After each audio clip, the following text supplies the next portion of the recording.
oscuridad de la noche, donde las sombras se alargan y los susurros del viento adquieren vida propia, nace el miedo. Es ese compañero inseparable, el eco de nuestras más profundas inquietudes, el susurro de lo desconocido que se cierne sobre nosotros en la penumbra.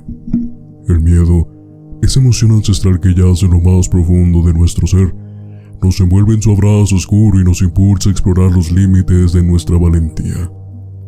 Pero, ¿qué es el miedo? Sino una manifestación de nuestra humanidad. Es el eco de nuestros anhelos y temores más íntimos, la chispa que enciende la llama de la imaginación y nos sumerge en un mundo de fantasmas y criaturas de la noche. Aunque pueda parecer un enemigo, el miedo nos une de una manera única, nos conecta a través de nuestras experiencias compartidas de terror y nos recuerda nuestra propia vulnerabilidad en un mundo lleno de incertidumbre.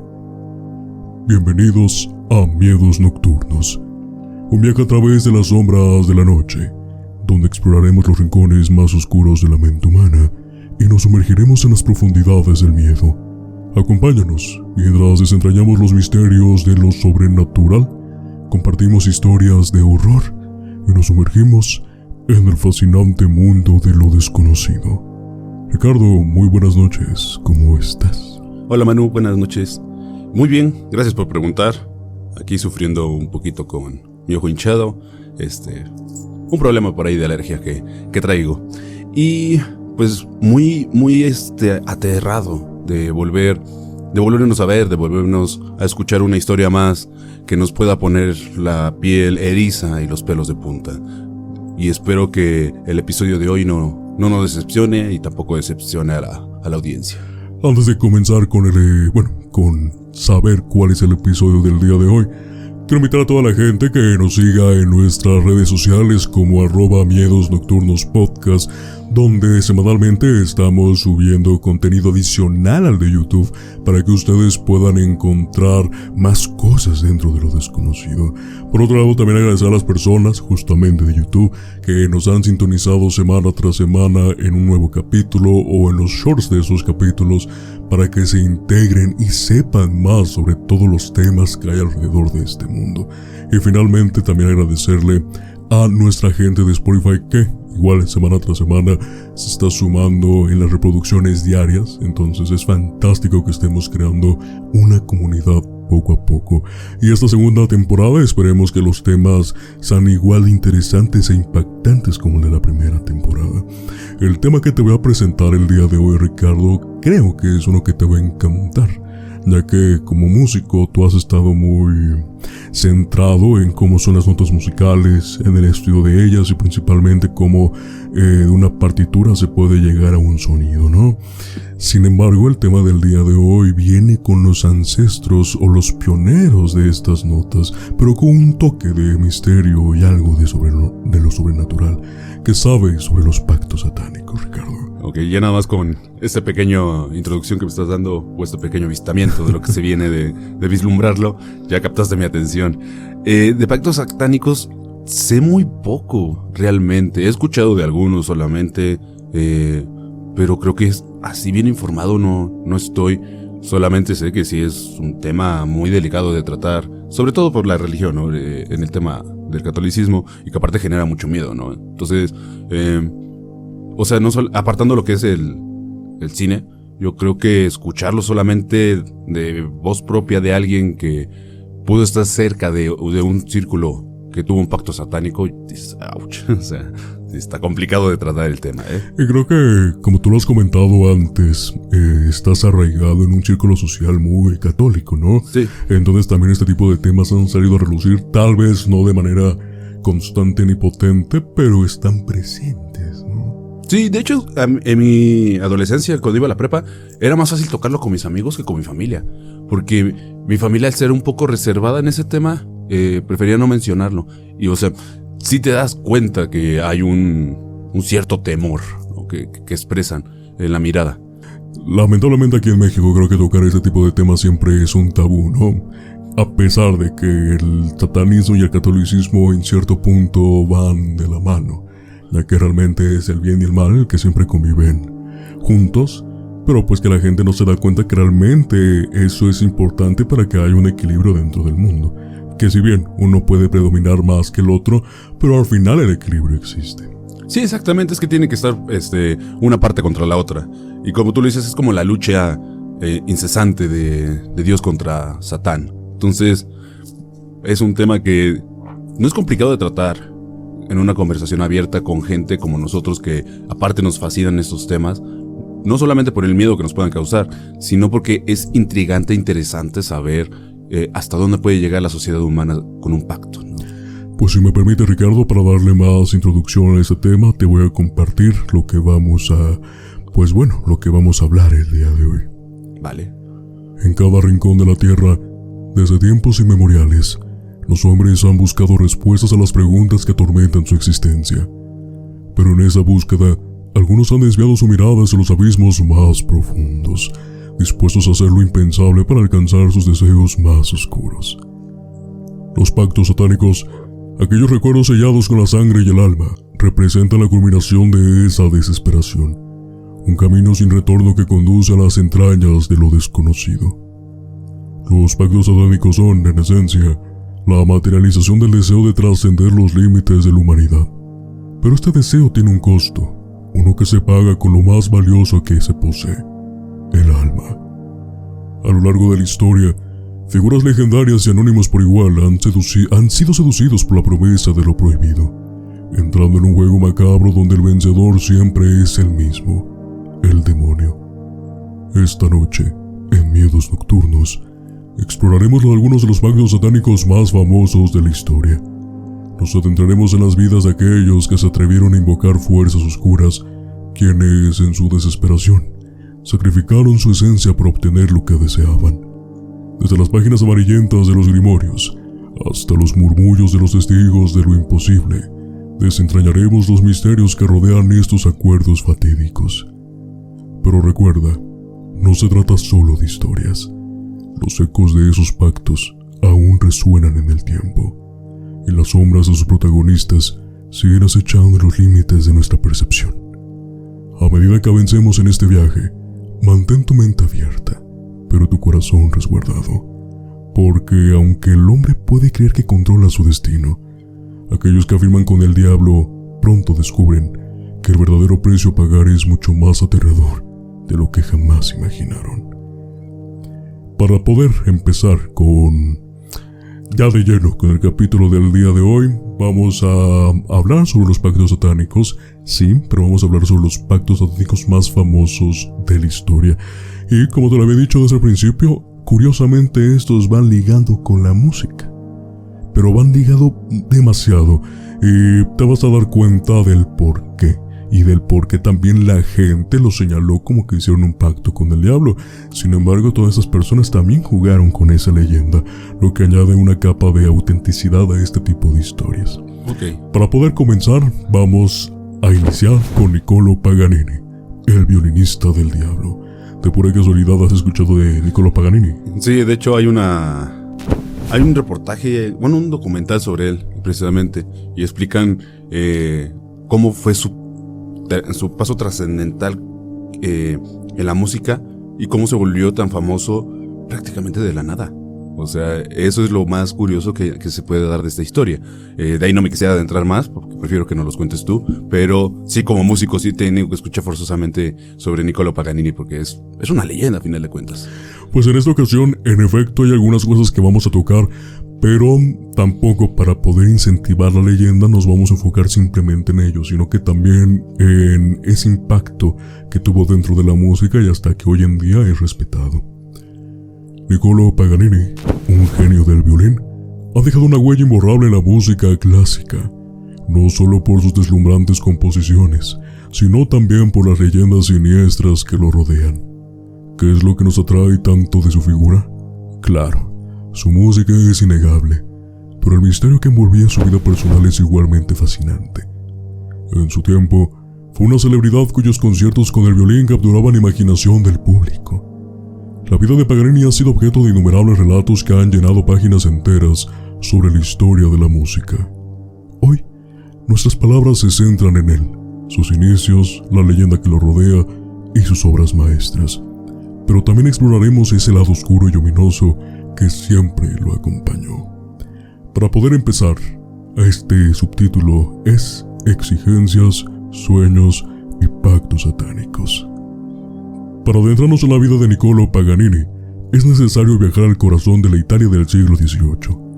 Desde una edad temprana, este prodigio comenzó a mostrar sus habilidades musicales, dominando la mandolina a los escasos 5 años de edad. Que un niño tan joven se adentrara en el mundo de la música no era algo común en aquella época. Aquí es donde la leyenda empieza a tejer su siniestro manto, pues se dice que una noche, mientras su madre dormía, el mismísimo diablo se le apareció, revelándole que su hijo estaba destinado a convertirse en un virtuoso de la música. Otra versión del mito sugiere que fue el propio Paganini quien, en un oscuro pacto, ofreció su alma al diablo a cambio de un dominio sin igual del violín. Algunos relatos, en cambio, afirman que no fue una entidad demoníaca, sino un ángel quien predijo a la madre del pequeño su grandioso futuro como violinista.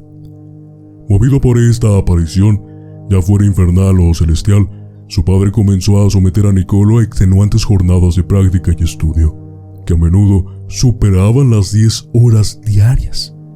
Decidido a pulir el talento de su hijo, pronto buscó un maestro para que lo instruyera en las artes musicales.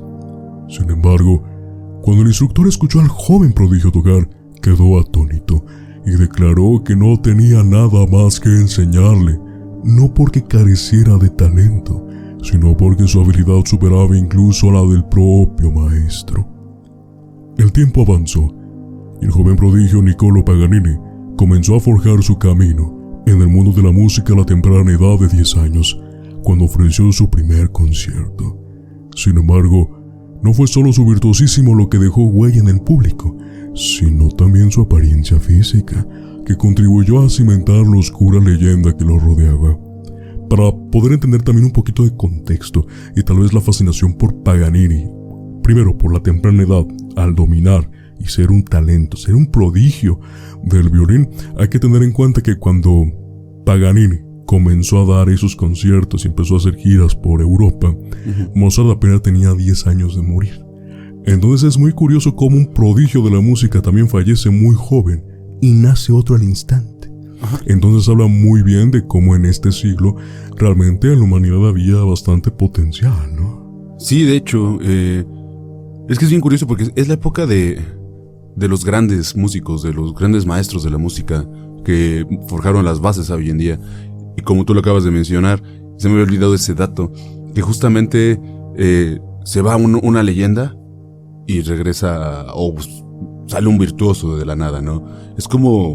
Era como el ciclo interminable, ¿no? Que se volvía a empezar.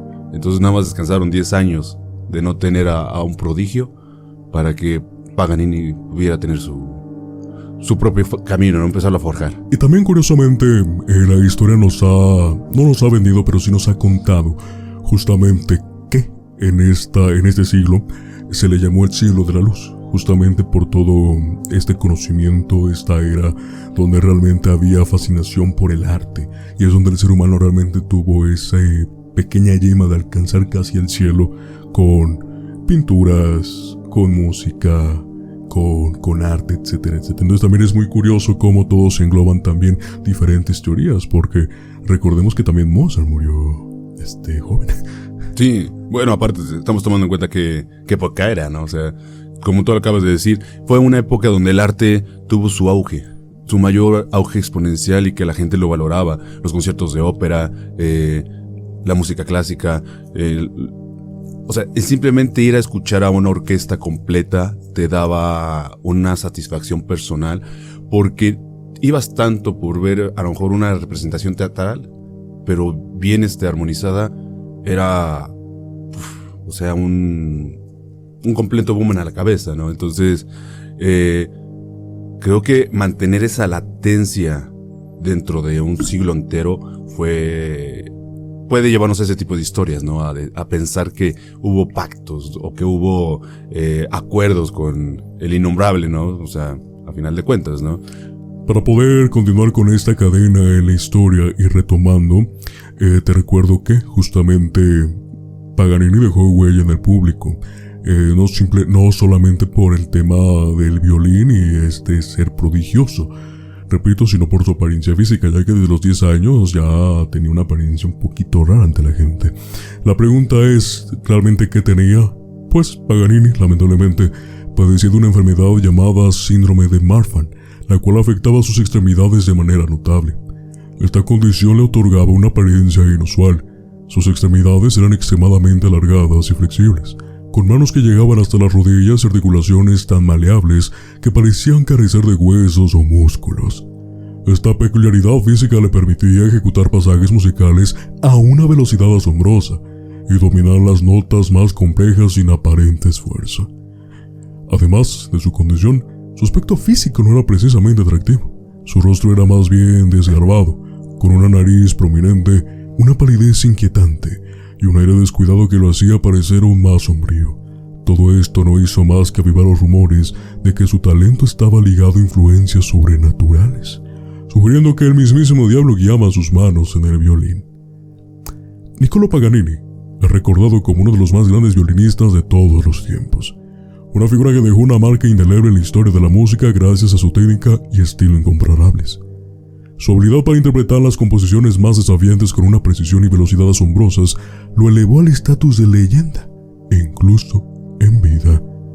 Una de las características más distintivas de su arte era el uso del codecno, una técnica con la que golpeaban las cuerdas del violín con la madera del arco en lugar de con las cerdas, produciendo un sonido inusual y cautivador, combinado con su destreza para ejecutar pasajes rapidísimos y complejos. Parecía como si sus manos multiplicaran en el aire, desafiando las leyes de la física. Más allá de su destreza en el arco, Paganini también era célebre por su capacidad de alcanzar tanto las notas más altas como las más bajas del registro del violín con una facilidad inigualable. Esto fue posible gracias a una técnica de digitación que él mismo desarrolló, permitiéndole tocar notas agudas y graves con una fluidez sorprendente. Su genialidad no se limitaba a la técnica. Paganini poseía un estilo interpretativo profundamente personal. Era un maestro de la improvisación, capaz de agregar sus propios matices y variaciones en cada pieza, lo que lo distinguía de sus contemporáneos. Su interpretación era emotiva y apasionada, lo que resonaba poderosamente en el público, dejándolos fascinados y convencidos de que presenciaban algo más que una simple música, una conexión casi mística entre el artista y su instrumento. Y eso es muy importante aclarar, Ricardo, ya que justamente para el tiempo del que estamos hablando, era muy común que las partituras, obviamente, pues estuvieran presentes como en todo escenario. Repito, tú muy bien conoces este mundo. Sin embargo, para ese siglo, que alguien se saltara las partituras, que difícilmente en algunas ocasiones son complicadas de poder aprender, más si estamos hablando de una pieza musical que dura horas, Paganini se las aprendía. Pero no solamente, sino que improvisaba dentro de esas partituras y terminando de esta fascinación se movía entre el escenario, algo muy poco común dentro del siglo XVIII y también para todos los presentes. Y justamente con tantos movimientos en el escenario, las personas empezaban a tener un rumor de que veían que una sombra oscura y con cuernos, simulando el diablo, parecía que estaba moviendo las manos de Paganini, justamente incentivando más esta idea colectiva de que Paganini justamente tenía un trato directo con Satanás, con el demonio, con lo quieran llamar. Pero eso no es todo, también hay una leyenda urbana, todavía vamos a hablar de eso más adelante, pero hay una leyenda urbana donde incluso lo empezaron a conectar con asesinatos, ya que muchas personas decían que dentro de ese violín, que muy pocas veces dejaba que lo tocaran, se podía escuchar incluso mujeres. Entonces, se supone, la leyenda, una de las tantas leyendas que hay sobre Paganini, refiere a que el pacto con el diablo era que, a pesar de que su alma estaba ya, pues con él, tenía que meter más. Entonces asesinaba a mujeres por tener una voz melodiosa, las metía en el violín para que el violín sonara perfecto. Entonces, hay muchas cosas de por medio ahorita hasta el momento. ¿Qué opinas sobre todo lo que te he compartido hasta ahora? Ok, bueno, es que no quiero saltarme ningún punto que acabas de dar porque es mucha información. La primera, sí es cierto, es un virtuoso. O sea, era un virtuoso. esto de improvisar es muy complicado de hacerlo. Para la gente que no está muy familiarizada con el rol de la música como tal, o sea, porque hay muchos que son percusionistas, pero y ocupan partitura también. Existen partituras para percusiones, no sé, como la conga, el tambor, la batería. Y están los que sí ocupan las notas naturales que conocemos, do, re, mi, fa, sol, la, si, do. Que igual también en percusiones se ocupan, Parece que no, pero sí se ocupan. Entonces, ¿por qué te menciono todo esto? Porque es necesario comprender esa parte. Cada canción que está compuesta está en un tono, ¿sale? Puede estar en tono de sol, puede estar en tono de sol sostenido, con contextos musicales, ¿no? Para que la idea de la gente lo pueda entender. Explicarlo aquí me tomaría horas y no llegaría a explicarlo por completo.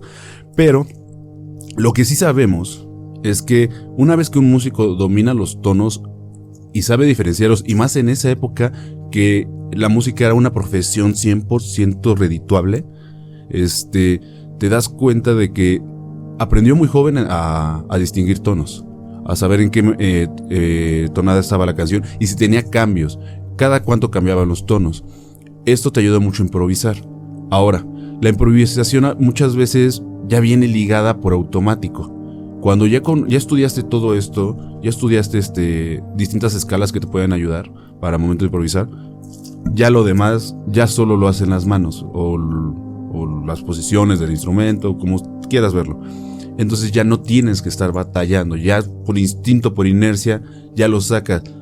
¿Qué tocaste? No tienes idea. Y te puedo asegurar que eso le pasaba a Paganini, porque lo veo mucho con músicos que son más experimentados que yo, que tienen mucha más experiencia, que son mucho mejores que yo, y que se atreven a improvisar y le preguntas ¿qué tocaste? No tengo idea. Lo hice en automático. Ya es un modo natural, ya es parte del talento, porque eso es un talento.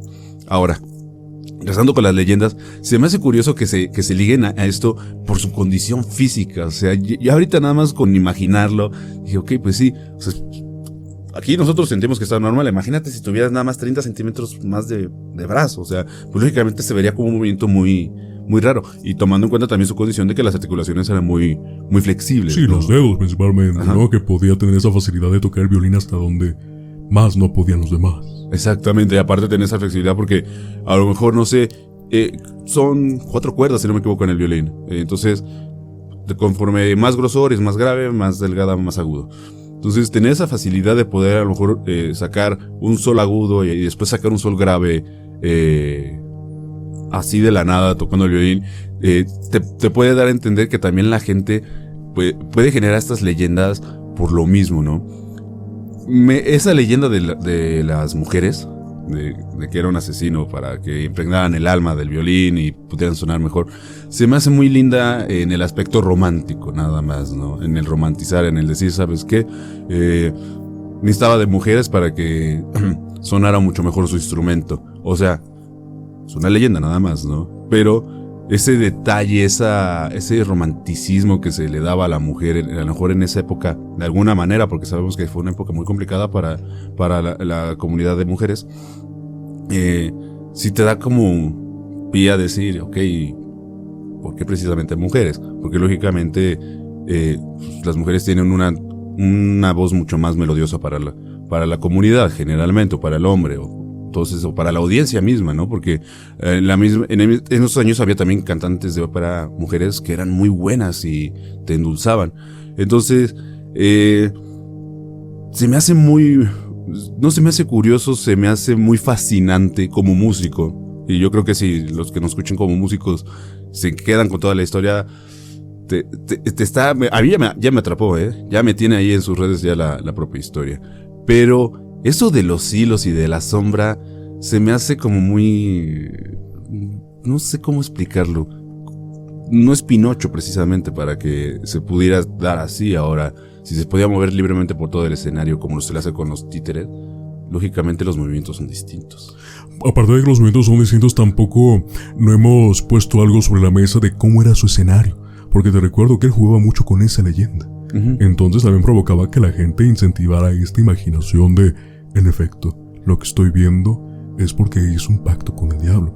Entonces en estos movimientos rápidos, casi siendo poseído por la música, en su momento yo creo que la gente empezó también a diversificar la historia, que si bien, insisto, que si todo esto hubiera pasado hoy en día, créeme que la leyenda estuviera más impactante que antes. Yo creo que sí, y más que nada por todo el alcance que ya tenemos de información, porque ahí fue de manera, no sé si decirlo local, pero en un solo continente, porque sabemos que en ese momento la música no se exportaba tan lejos. Era muy difícil que llegara un músico europeo a América, a Estados Unidos, pero si esa leyenda y que pudiera aprovecharla para jugar con ella y ganar más fama, o sea, creo que también la gente, aparte de cautivarse con su música y quedarse fascinado, estaba intrigado de ver por sus propios ojos si la leyenda era cierta, o sea, si estaba siendo real, ¿no? Pero estás consciente de que también no te pasó te pasó por la cabeza de me hubiera gustado verlo. Sí, también. Sí, la verdad, ahorita que nada más traté de imaginarlo, digo, tenerlo aquí enfrente y a lo mejor está grabado dirías, su mecha, esto sí te generaría como esas dudas e intrigas. Tienes mucha razón en ese punto. Sí, te imaginas y dices, creo que hubiera sido fascinante poder entender a las personas de ese siglo, esa fascinación por descubrir, o más bien ver al diablo tocando música, en lo que cabe dentro de la leyenda, ¿no? Sí, claro. Pero ahí sigue. Pues bueno, Ricardo, para continuar con esa historia, vamos a seguir adentrándonos dentro de la leyenda, ¿no? La pregunta también es, ¿de dónde surge la leyenda del violinista del diablo? No puede surgir como si nada, y brevemente te lo conté al inicio. Okay. La leyenda del violinista del diablo ha sido inseparable de la figura de Niccolò Paganini, desde los días en que asombraba al mundo con su virtuosismo. Según el mito, Paganini habría obtenido su extraordinaria destreza en el violín mediante un pacto con el diablo, que le habría otorgado su prodigiosa habilidad a cambio de su alma inmortal. Ese oscuro relato tomó fuerza debido a la asombrosa técnica de Paganini, que no tenía rival en su época. Su capacidad para ejecutar pasajes complejos con una velocidad y precisión sobrehumanas llevó a muchos a pensar que ningún ser humano podría tocar de esa manera sin ayuda sobrenatural, alimentando la idea de un pacto infernal. La apariencia física de Paganini también jugó un papel de la propagación de esta leyenda. Con su figura delgada y su semblante a menudo descrito como sombrío, evocaba una imagen casi demoníaca en la imaginación popular. Además, su vida personal, envuelta en un halo de misterio y rumores, no hizo sino reforzar la creencia de que algo oscuro rodeaba al maestro del violín. Curiosamente, Paganini nunca se esforzó por desmentir esta historia, como te lo había dicho antes. Más bien, se dice que disfrutaba de la atención y que incluso avivaba el mito durante sus presentaciones, usando el misterio a su favor para incrementar su fama y la fascinación que ejercía sobre el público. Lamentablemente, no todo era felicidad dentro de la vida de Paganini. Realmente sufría mucho por su enfermedad y por más variantes dentro de. La vida de Niccolò Paganini fue un tumultuoso recorrido lleno de éxitos deslumbrantes, pero también de profundas sombras que lo persiguieron hasta su último aliento. Como ya hemos mencionado, Paganini luchaba contra su adicción al alcohol y sus constantes garceos amorosos, que en más de una ocasión lo llevaron a pasar más tiempo sobre las rejas. A pesar de su meteórico éxito y la fortuna que consiguió amasar, el dinero se le escurría entre los dedos. Sus vicios, como el alcohol y el juego, devoraban rápidamente sus ganancias. Sin embargo, parece que hubo un breve respiro en su tormentosa existencia cuando encontró el amor en la figura de la cantante Antonia Bianchi. Con ella, compartió escenarios en varias giras y eventualmente se casaron. De su unión, nació su único hijo, al que llamaron Aquiles. Lamentablemente, la salud de Paganini comenzó a deteriorarse gravemente. Sufría de tuberculosis, que le provocaba violentas crisis de hemoptisis, además de sífilis, para la cual se sometía a tratamientos con mercurio, a pesar de las advertencias médicas. Esta intoxicación combinaba con una gingivitis estomacal que le costó gran parte de su dentadura, desfiguró su rostro de manera drástica. La enfermedad le arrebató la voz, obligándola a comunicarse únicamente a través de su hijo, a quienes susurraba sus palabras al oído. Además, los temblores que desarrolló hicieron imposible que siguiera tocando el violín o incluso escribiendo. Sumido en una profunda tristeza y cada vez más débil, Niccolò Paganini finalmente sucumbió a sus dolencias el 27 de mayo de 1840 en Niza. Curiosamente, incluso en la muerte, la leyenda de su supuesto pacto con el diablo persistió. La pregunta es ¿por qué? El cura local se negó a darle sepultura en suelo sagrado, convencido de que su virtuosismo inhumano en el violín era producto de un oscuro acuerdo con fuerzas sobrenaturales. Como resultado, su cuerpo fue embalsamado y solo más tarde pudo ser enterrado en un cementerio de Parma, en Italia, dejando tras de sí un legado tan legendario como inquietante. No obstante, es crucial recordar que la historia del violinista del diablo es en última instancia una leyenda. Aunque seductora, no existe evidencia alguna que respalde la idea de que Paganini hubiera sellado su destino en un trato con el diablo. La realidad, como a menudo sucede, es menos sobrenatural, pero no por ello menos impresionante. Cabe destacar que el padre no solamente tenía esos argumentos a su favor de que, yo creo que sí hizo un pacto con el diablo. Más bien, también Paganini le dio argumentos, ya que Paganini tenía la fiel creencia de que él no iba a morir y no quería tener esos servicios que te ofrece ya la funeraria, como los rezos o algo ya cuando básicamente estás a punto de morir. Él decía, yo no voy a morir y por eso lo rechazo. Simplemente por eso, por la creencia de que él iba a seguir vivo. Lamentablemente murió al día siguiente, pero el padre sí le dijo, ¿sabes qué? Pues no contrataste estos servicios funerarios, entonces tu cuerpo va a pasar años y años embalsamados. No miento, pasaron muchísimos años para que realmente su cuerpo ya fuera enterrado, digamos, en suelo virgen.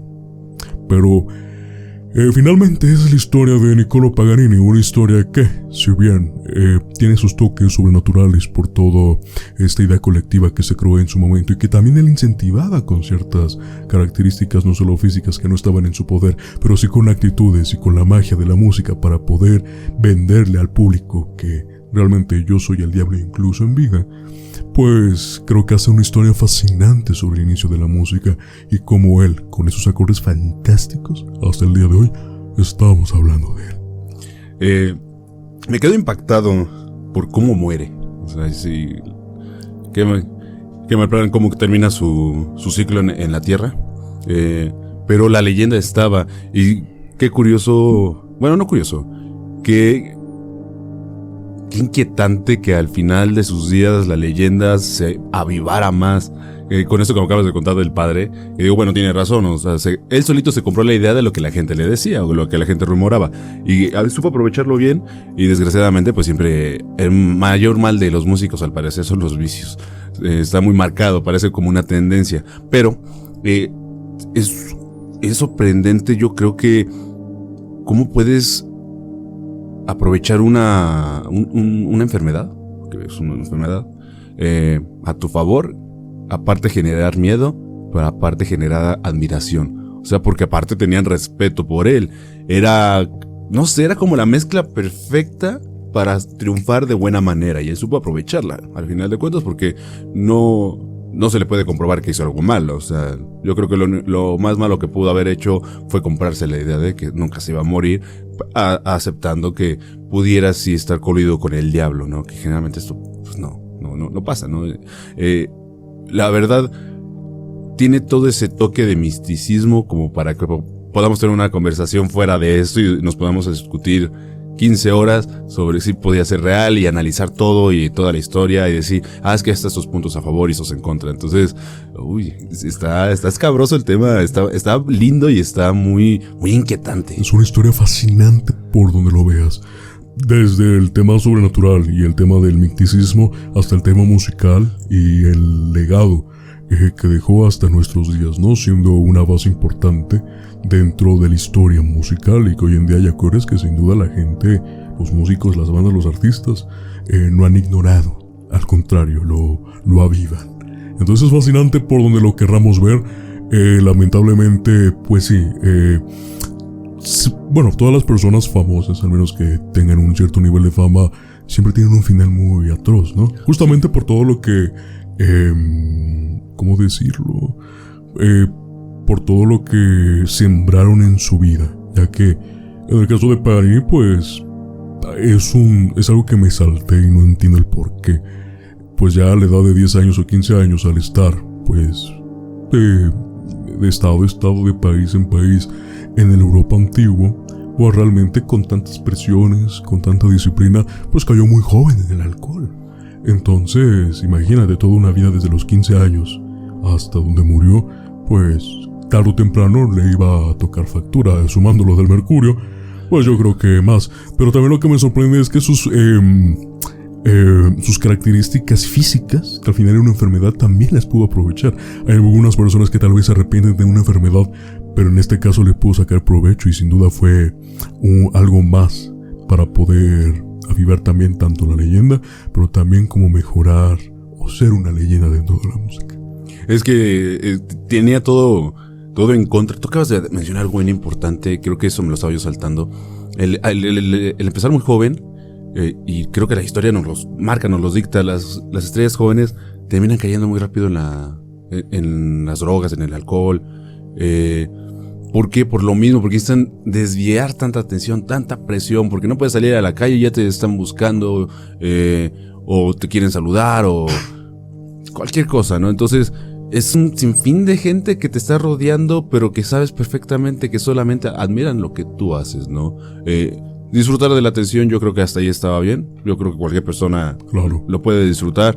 Sentirte reconocido, independientemente de las ganancias que puedas tener, también es válido. O sea, y esa adversidad que tenía, y como en lugar de que fuera un defecto se volvió una virtud, o sea, sumado a su gran talento, su gran captación, es fascinante. Lástima que le hayan metido mercurio, porque yo creo que a lo mejor hubiera tenido todavía un chancito más de seguir viviendo, ¿no? Pero pues estamos hablando de qué época y todo estaba experimental y no se entendían muchas cosas. Imagínate, si el cigarro del siglo pasado era recomendado hasta por doctores para curar ciertas enfermedades que no estaba comprobado, que hay una leyenda muy, muy buena de esa parte, pero ahorita no la quiero mencionar, a lo mejor en otro podcast lo mencionamos, pero sí está muy, muy ligado esto de que, pues, fue una negligencia al final del día, ¿no? O sea, que también lo terminó intoxicando y terminó perdiendo muchas cosas, pero tantas enfermedades juntas y dices, wow, o sea, qué tan mala vida llevó para poder terminar así. Y también su muerte es la que incentivó este pacto con el diablo, ¿no? Por la forma en que murió, fue una forma muy atroz de morir. Sí. Entonces dices, no, de seguro sí hizo un pacto satánico y por eso el diablo lo está cobrando de una vez. Sí, lo está pagando y lo pagó en vida para que se fuera de este mundo a ya, o sea, harto de decir, ya, sí, ya me quiero morir, ya. O sea, no, o sea, sí te quedas impactado. Y aparte ahora comunicarse a través de su hijo, creo que también le añade, hay un pequeño toquecito más, así como de, ya no puedes hablar, búscale cómo, y la única persona que te puede escuchar es tu hijo. A ver qué le dices, ¿quieres expresarte mal? No vas a poder. Pues aparentemente esta historia te fascinó, Ricardo. Bastante. La siguiente historia que te voy a compartir es igual de inquietante que Niccolò Paganini. Y pues curiosamente estamos hablando también de un músico, pero también de un músico clásico. Okay. La siguiente historia que te voy a compartir, Ricardo, es la escalofriante historia de Giuseppe Tartini. Al componer una pieza musical, el creador se enfrenta a un sinfín de variables que moldean su obra. Su conocimiento en música, influencias y habilidad con los instrumentos son esenciales, pero también se abre un portal hacia territorios inexplorados que darán forma y esencia a la composición. La inspiración, intuición y creatividad revolotean sin control, sumiendo al músico en una búsqueda que puede tornarse en una obsesión casi desesperada. No es sorprendente, entonces, que se idealicen figuras como las musas, esos espíritus que mediante el arte y el artista, guiándolo hacia la inspiración definitiva que ordena el caos de sus ideas. Sin embargo, el caso de Giuseppe Tartini transita por senderos aún más sombríos. Fue el mismísimo diablo quien, aprovechando el sueño del músico, le susurró una melodía en su violín, que Tartini plasmaría en el Trino del Diablo, una de las obras más inquietantes y célebres en la historia de la música para el violín. Te estoy viendo hacer algunas muecas, Ricardo. A ver, cuéntame, ¿qué es lo que tienes que compartirnos? Es que es una obra clásica, el Trino del Diablo es... Imagínate, así te la voy a poner. Y no es con el afán de querer reírnos del asunto, pero no es por eso, no va por ahí.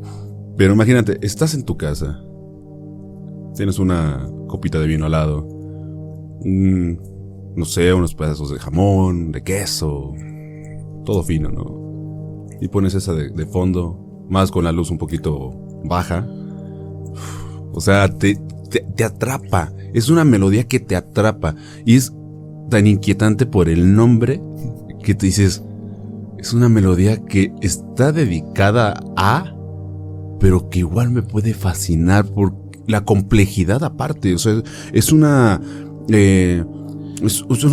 canción bien estructurada, bien armonizada, tan bien hecha, que sí te quedas impactado de, o sea, qué complejo está esto, pero te sumerge en un mundo en el cual si tú te llegas a relajar, a despejar y te pones a dormir, te lleva a un mundo, o sea, inimaginable. En alguna ocasión tuve que escucharla cuando recién empecé la música, porque a fuerza tienes que escuchar música clásica para entender un poquito la actual. Y lo primero que me recomendaron, ponte los audífonos, acuéstate y escúchala.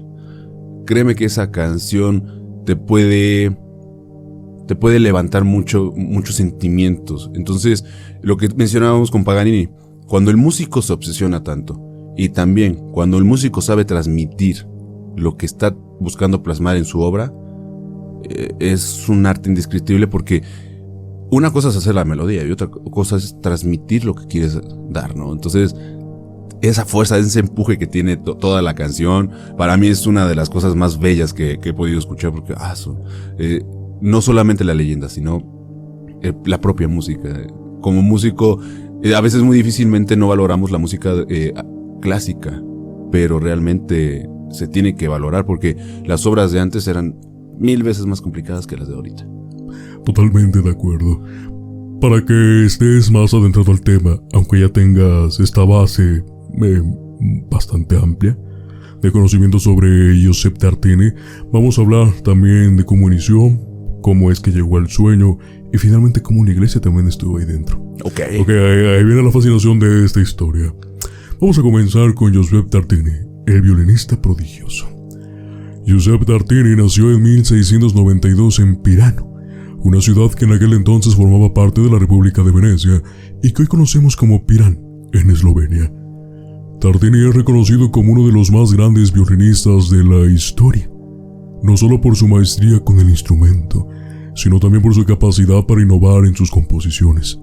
Su nombre resuena en la historia de la música y fue considerado el más grande exponente del violín hasta la llegada de Niccolò Paganini. A la edad de 21 años, Tartini se encontraba enclaustrado en el convento de San Francisco de Asís, en Italia. Según su propio relato, una noche, mientras dormía, el diablo se le apareció, proponiéndole el pacto. Si Tartini le vendía su alma, el diablo le serviría a cambio. El músico, intrigado, aceptó el trato y desafió al demonio a tocar una melodía romántica en su violín, convencido de que éste no sería capaz de semejante hazaña. Lo que Tartini describió a continuación fue tan fascinante como perturbador. Mi asombro fue enorme cuando lo escuché tocar, con gran bravura e inteligencia, una sonata tan singular y romántica como nunca antes había oído. Tal fue mi maravilla, éxtasis y deleite, que quedé pasmado, y una violenta emoción me despertó. Inmediatamente tomé mi violín deseando recordando al menos una parte de lo que recién había escuchado, pero fue en vano. La sonata que compuse entonces es, por lejos, lo mejor que jamás he escrito y aún la llamo la sonata del diablo. Pero resultó tan inferior a lo que había oído en el sueño que me hubiera gustado romper mi violín en pedazos y abandonar la música para siempre. Joseph Tartini compartió su inquietante experiencia con su amigo el astrónomo francés Joseph Jérôme Lalande, quien la relató en su obra Viaje de un francés en Italia. Según Tartini, la inspiración para su pieza más célebre, El Trino del Diablo o Sonata del Diablo, surgió directamente de este encuentro sobrenatural. Esta sonata se convirtió en el mayor logro de Tartini, cautivando tanto a contemporáneos como a generaciones futuras por su sublime belleza y la complejidad de su ejecución. Hasta hoy, sigue siendo una de las piezas más desafiantes para los violinistas, quienes deben poseer una técnica impecable para enfrentarse a su último movimiento. En este pasaje, El intérprete se enfrenta al reto de ejecutar trinos en una cuerda, mientras simultáneamente acompaña con una melodía en las demás, una proeza que solo unos pocos han logrado dominar. Hasta el momento, ¿qué opinas sobre este sueño? Y las palabras que él mismo dijo, fue tan perfecta que lo que hice es básicamente mediocre y me hubiera gustado abandonar la música porque nunca alcancé la perfección que escuché en ese sueño. Es que... Perdón. Es que está interesantísimo el por qué, o sea, el que puedas decirle que sí al diablo que se ponga a tocar, dices, wow, o sea, ya desde ahí está atrapante la historia. Y segundo, que dijera que fuera mediocre su obra, cuando es una de las obras maestras más grandes de toda la historia de la música, sí te quedas de aso. O sea, ¿qué tanta comparativa tenías que poner para que te sintieras inferior a todo lo que pudieras escuchar? Nunca me gustaría conocer al diablo, pero si es que existe. Pero sí me ha gustado escucharlo nada más. Así como de lejitos, así como de, qué chido toca el diablo, ¿no? Pero de ahí en fuera, sí, si de por sí ya es mística con el propio nombre, ahora lo comprendes más. Y ahora entender que esa experiencia de retar al diablo a tocar algo romántico cuando sabemos que es totalmente lo contrario de lo que podría ser el diablo, teóricamente, ¿no? Porque hay muchas leyendas también sobre él. Sí te puede poner a pensar y decir, ok, entonces el diablo también siente. O sea, como que te genera muchas preguntas, ¿no? Ahora, como por qué el diablo justamente buscó a este violinista, Tartini. Porque sí te queda como que inquietado, ¿no? O sea, estas leyendas de que hay gente tocada por Dios y hay gente tocada por el diablo, y que igual son grandes, se vuelven famosos y se vuelven exitosos a costa de, ¿no? Pero que aquí hubiera sido directamente que supiera que lo tenía que escuchar, y que aparte él quisiera replicar la obra por esa obsesión. O sea, le da más incógnitas, ¿no? Sobre todo, y en eso tiene razón, cuando estuve escribiendo e investigando todo esto, sí me surgió la pregunta del por qué él, que había en él algo tan especial como para demostrar que el diablo también tiene sentimientos, emociones, o que quiere demostrar algo también. No simplemente, primero, más bien, no demostrar que tiene emociones, simplemente que puede ser igual de poderoso que alguien más, ¿no? Que es su contraparte. Porque debemos tener en claro que en algún momento la música, tú lo mencionaste con el caso de Niccolò Paganini, que justamente solamente era para un grupo selecto. Si estamos de acuerdo, sí, claro, ¿no? Que era básicamente para la clase más alta de Europa. Pero también la música era relacionada justamente con algo armonioso, y esto armonioso era básicamente la relación directa de la música con Dios, con la iglesia, porque como algo tan bello, obviamente tiene que ser tocado por Dios. Entonces, si lo ponemos en una perspectiva, tal vez el diablo quiso competir, porque recordemos que también el oscurantismo está presente. Entonces, la historia ha sido un vaivén en una guerra, como lo dijimos al principio, donde el equilibrio del bien y el mal siempre van a estar presentes, y no dudo que la música, esa competencia también estuviera, sobre todo porque esos artistas que estamos mencionando pues jugaron abiertamente con la leyenda. Sí, de hecho los dos, y más, se me hace más impactante que sea en un convento. Sí, el convento como que también le añade, y que haya sido forzosamente ahí. Entonces, esta parte que acabas de decir de la lucha, a lo mejor de demostrar que sí puede también hacer buenas cosas, no por reto, o sea, sino porque demostrar que tiene poder, le da un, no sé, como autenticidad. Exactamente, le da como un punch más fuerte a toda la leyenda.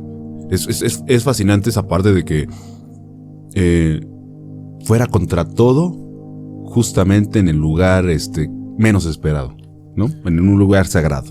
Pues fíjate, el siguiente apartado que te quiero presentar se llama La música versus el diablo. Okay. Justamente dando introducción a lo que acabamos de compartir. Pues verás, Ricardo, en tiempos pasados la iglesia veía la música justamente como un conducto sagrado hacia lo divino.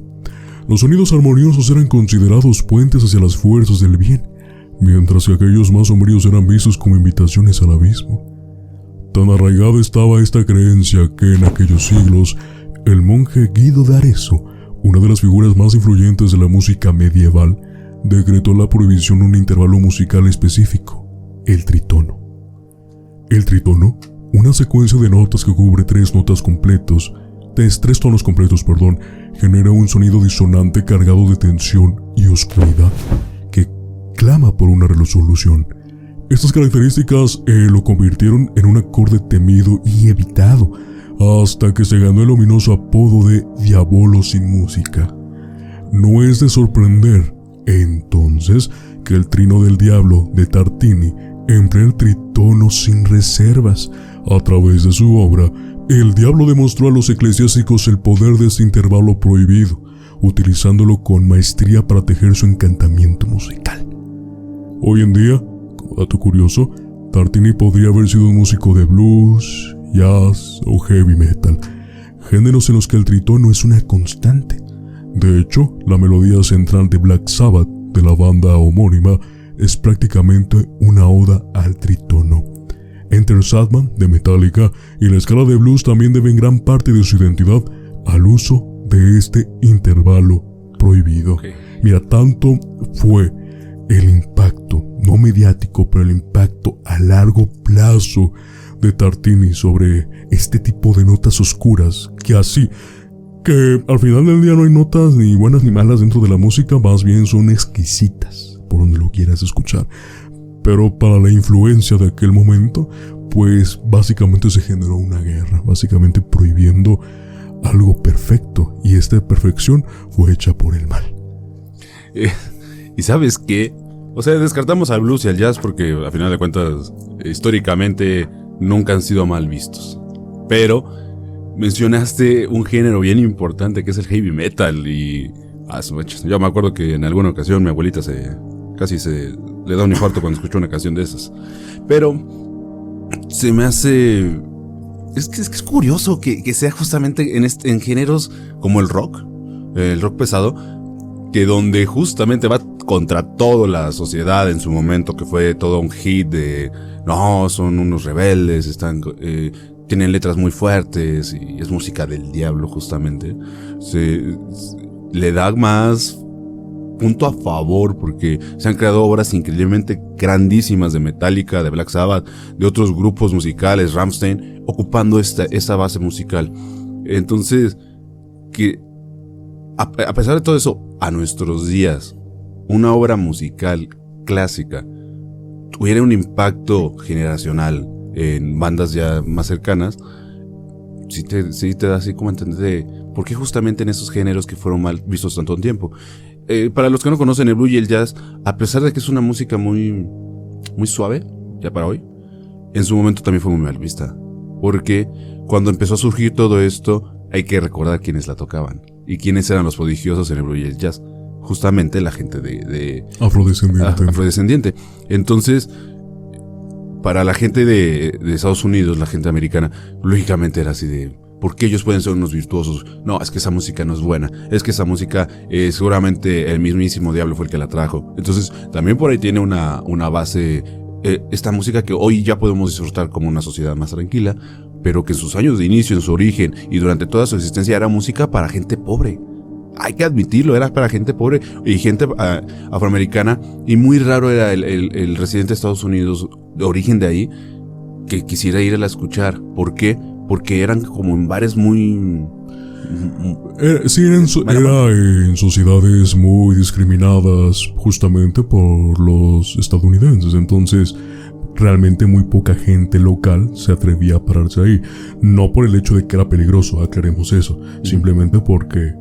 racismo más que nada. Y era una lucha entre afroamericanos y americanos. Entonces, sí te das cuenta de cómo ese impacto de algo que se conoce como del diablo, esto del tritono, tuvo un impacto también conforme fueron las generaciones. Eso no le añade solamente misticismo, le añade esa incógnita de tratar de entender y por qué justamente en esos géneros que fueron mal vistos mucho tiempo, realmente. Digo, ahorita, lástima que el reggaetón no lo conoce, ¿no? Qué bueno que sí no lo conoce porque no tiene nada de interesante su producción musical, pero imagínate que hubiera sido también ese género. O sea, y también ha sido señaladísimo. Entonces, esta leyenda, ¿y por qué menciono todo esto? Esta leyenda de Tartini te da una pauta, no solamente por la misma historia, sino también todas las consecuencias que ha ido trayendo y justamente en qué géneros tuvo mayor impacto. Lo que me provoca en esos momentos, todo este vaivén de ideas que estamos poniendo sobre la mesa, me hace pensar en otros comentarios que hemos dicho justamente en otros episodios, cómo la historia se tiende a repetir bastante, cómo estos músicos clásicos de una música pues básicamente aceptada por una alta sociedad, que era lo máximo en esa época, pero cómo jugaban con este misticismo. Y justamente bandas como Black Sabbath, bandas como Metallica, bandas como Motley Crue incluso, que no es un heavy metal, pero jugaban justamente con esta idea de que el diablo está presente en la música que tocan y lo van a transmitir. Entonces, se me hace muy curioso cómo esto sigue repitiéndose muchas veces. Y no dudes que en el futuro que surjan nuevos géneros, porque forzosamente van a surgir nuevos géneros. Claro. Vayamos a encontrar alguna variación de estos grupos que sigan manteniendo viva esa leyenda. Tú lo acabas de decir perfectamente. Parece que es un ciclo interminable. Entonces, ese ciclo interminable, pero del ser humano contra la religión. Y eso, créeme que se va a mantener por años, a pesar de que ahorita ya es una época mucho más abierta. Pero no, hay gente muy cerrada sobre el aspecto del diablo y que lo tiene como un tema tabú dentro de su conversación. Porque dice, no, estamos platicando de él, lo voy a invocar, o no sé qué me pueda pasar mañana, o de que voy a estar contándote después que ya me pasó algo malo, que ya me caí, no, que me quisieron asaltar, no, que ya me fracturé, solamente por platicar de eso. Entonces, imagínate también las bandas que tú acabas de mencionar, de rock pesado y algunas que también no lo son, que ocuparon muy bien esa idea para captar la atención de los que querían rebelarse contra la idea colectiva, ¿no? De la música tiene que ser una transmisión hacia Dios. Es así como de, no, la música tiene que transmitirse, nada más. Para mí ese es el mensaje que trata de dejar estas bandas. No de decir, no, es que somos el diablo, no. La música se tiene que transmitir y hay muchas formas de transmitirla y cada quien es el que va a decidir escucharla. Y esta lucha de poderes, yo creo que se va a mantener todavía por muchos, muchos siglos. Pues Ricardo, sé que en el guión hay un tercer tema, pero la sorpresa es que lo voy a dividir en dos partes. Ok. Entonces, en el siguiente capítulo vamos a hablar todavía de los pactos satánicos más famosos de la historia y justamente nos vamos a inducir al blues. Vamos a hablar de Robert Johnson. Ok. Ese va a ser, en la parte 2 lo vamos a hablar. Mientras tanto, vamos a dividirlo, la música clásica para poder iniciar, pero vamos a ir avanzando tal vez en generaciones. Perfecto. Si me permites, te voy a dar mis conclusiones generales, al menos de este episodio. Claro. Al cerrar este oscuro capítulo de la historia de los pactos satánicos, nos enfrentamos a una verdad inquietante: el precio del poder. El talento o el éxito a menudo trasciende las barreras de la lógica y la razón, llevándonos a los confines más sombríos del espíritu humano. Los relatos de Niccolò Paganini y Giuseppe Tartini nos muestran cómo la ambición y la desesperación puede llevar a los hombres a sellar sus destinos con una tinta tan oscura como el mismo abismo. Por una parte, Niccolò Paganini, con su virtuosismo sobre el violín, parece haber alcanzado una maestría inhumana a un costo escalofriante. Su talento prodigioso y su enigmática vida nos dejaron preguntas sin respuesta sobre el precio de su arte. ¿Fue el resultado de un pacto infernal o simplemente una mente brillante trabajando al límite de sus posibilidades? Por otro lado, Giuseppe Tartini, con su famosa Sonata del Diablo, nos brinda una visión perturbadora de cómo la inspiración musical puede ser tanto un regalo como una maldición. El acuerdo con el diablo que, según se dice, inspiró su obra maestra, nos recuerda que el arte y la locura a menudo caminan de la mano y que los pactos con lo desconocido pueden dejar cicatrices que se extienden mucho más allá del mundo de los vivos. Así concluimos nuestra exploración de los pactos satánicos, por ahora, más famosos, sabiendo que, aunque estas historias han sido contadas y recontadas, el verdadero terror puede ser el precio que pagamos por nuestras propias decisiones. Y así concluyo, Ricardo, los pactos satánicos más famosos de la historia, parte 1. Oh. Yo hoy me voy feliz. No me voy ni siquiera aterrado, me voy feliz. Es que esta parte de la música con el diablo le da no solamente virtuosidad a las dos historias, sino le añade como ese ligero toque de que a veces queremos evitar, de que el mal siempre está presente, y que haya sido con la música y con quiénes fueron, o sea, con qué exponentes. Te abre mucho el panorama de cómo a veces no valoramos lo que es el arte. El arte, al menos aquí hablando de música, ¿no? Porque hay muchos tipos de arte. Pero qué fascinante que haya sido justamente con estos dos tipos, que son unas leyendas de la música clásica y que hayan tenido esa posibilidad. Uno que sí lo confirmó, otro que no. Uno que supo aprovechar la fama y el otro que supo aprovechar un reto al diablo. O sea, sí te pone la piel chinita en el aspecto como músico, claro, ¿no? Sí. Y si hago un pacto con el diablo para ser mejor. O sea, pero yo creo que si lo ves como esa percepción de... Hay cosas tan maravillosas que la gente a veces no ve, que busca generarles una justificación a. En este caso estoy hablando de Paganini. Y hay cosas que la gente sí ve y sabe su origen, que igual no le importa. Prefiere escucharlo porque le transmite la energía de lo que quieran transmitir, en el caso de Tartini. Yo tengo una teoría, dentro de las leyendas que estamos contando, dentro del contexto sobrenatural, yo no dudo que las personas que realmente estuvieron presentes en su momento, y en el caso tanto de Niccolò Paganini como de Giuseppe Tartini, que eran músicos extraordinarios sin duda alguna, que tal vez simplemente fue un sueño, y que ese sueño fue un motivo especial para poder brindar música extraordinaria, o que simplemente Tartini ya haya trabajado anteriormente con todo lo que conllevó, y ese sueño fue la culminación de la obra que nunca terminó en su momento, ¿no? Y con eso culminó, igual con Niccolò Paganini, que sacó provecho.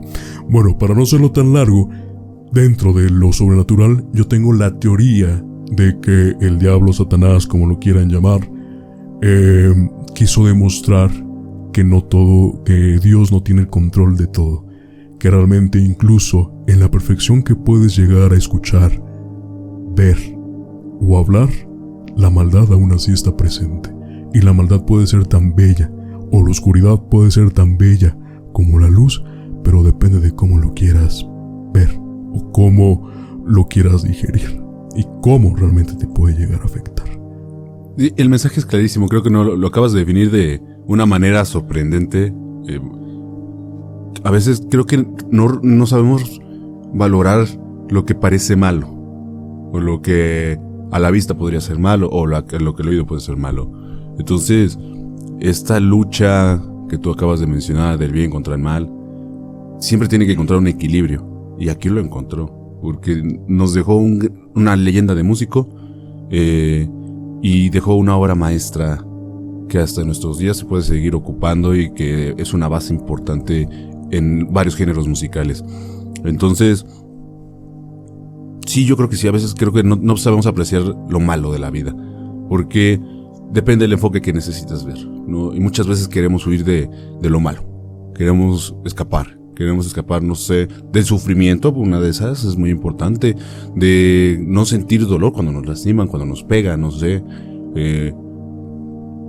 muchas cosas, desviar malos pensamientos, a lo mejor momentos anímicos malos, la depresión, la ansiedad, el sueño excesivo, también por mismo. Como que mucha gente se quiere sobreproteger y quiere todo lo bueno en su vida, y no está mal, o sea, yo no digo que esté mal. No, a veces es bueno tener una catarsis, ¿no? Sí. Sobre todo esto. Pero, y es necesario, porque, bueno, a ver, la gente que ha ido a terapia me va a entender. Cuando aprendes a valorar todo lo malo de la vida y sales de eso, entiendes el por qué tiene que pasar y por qué es necesario. Pero hay una frase que me dijo apenas un taxista, tengo mi taxista de base y yendo para mi casa, como tú lo acabas de decir, pues de repente tengo tocadas el fin de semana con el grupo en el que estoy, me dijo algo bien importante. Hay mucha gente que viene dispuesta nada más a gozar la vida, pero no está dispuesta a sufrirla. La gente que sabe vivir es la gente que disfruta sufrir. Entonces, es el contraste justamente lo que acabas de decir. Hay que saber valorar lo que en apariencia es malo, porque muchas veces no termina siéndolo. Tenemos que apreciar todo lo que conlleva vivir, y creo que esa parte muchas personas se la saltan. Sí, repito, lo mismo con Niccolò Paganini, que tenía una enfermedad con sus extremidades. Repito, muchas personas tal vez lo hubieran visto como algo malo, como tal vez físicamente, en la apariencia que vas a poner a los demás, voy a ser rechazado. Paganini dijo, no, quítate, yo sé que soy bueno con la música. La gente dice que tengo un pacto con el diablo, mi figura no me ayuda. Voy a sacar el máximo provecho posible para que vean de lo que realmente estoy hecho. Sumando obviamente, repito, la leyenda que hasta el día de hoy sigue viviendo, ¿no? Y que básicamente Niccolò Paganini tal vez su alma no es eterna, pero su historia sí. Igual, el mismo caso de Giuseppe Tartini. Regularmente nosotros no nos acordamos de la mayoría de los sueños, pero eso es una pesadilla ajena, una pesadilla romántica, que sin duda nosotros seguiremos teniendo de boca en boca, y que nos ha traído una de las piezas más increíbles de la música clásica. Creo que estas dos historias nos permiten saber que realmente la música no le pertenece ni al bien ni al mal. Entonces, simplemente es apreciarlo y es saber por dónde va, pero eso no quita el misticismo de estas historias y lo fascinante que es hablarlos y escucharlos. Ricardo, antes de despedir el podcast, ¿algo más que desees agregar? Sí, me gustaría agregar algo. Lo que justamente sobre la música. La música nos llena el alma por algunas razones. Nos llena el alma en momentos buenos y en momentos malos. Y así como en estas historias y este misticismo que tienen, te das cuenta que la música que escuchas es conforme a tus emociones. Entonces, si en ese momento estas obras fueron así valoradas, y estos grandes exponentes, yo creo que en esta época podemos valorarla de mejor manera. Porque a final de cuentas, la música siempre tiene leyendas, y mucha gente piensa que la música solo es música. Y hay historias detrás que a veces son más inquietantes que las propias composiciones, o que las propias obras, o que las propias canciones.